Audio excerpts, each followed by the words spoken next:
Let's start our assembling part now. First of all, read the documents that come with your motherboard and CPU carefully and make yourself sure that you have chosen the right motherboard for your CPU.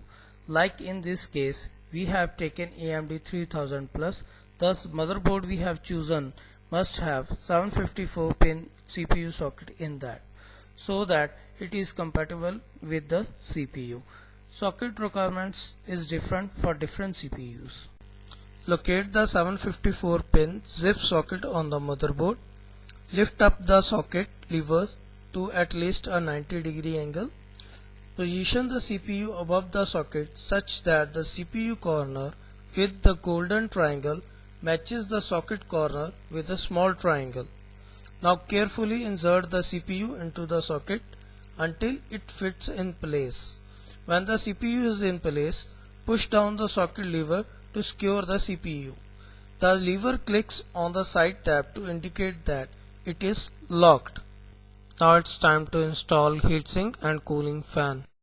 The heatsink itself have two metal hooks on each side with one having a lever that locks the hook in place while locking onto the holding brackets.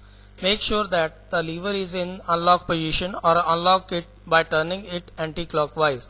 Around the socket there is a black holding that hold the heatsink down on the CPU.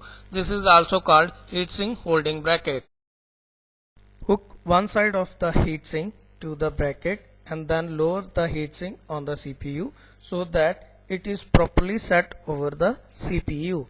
The other side of the heatsink should be able to hook into the bracket. Now the heatsink should look properly placed and the hook look like they are loose.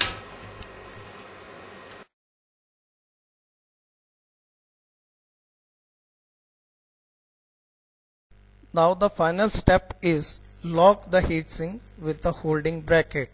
This can be done by moving the locking lever in the clockwise direction until it is locked with the holding brackets.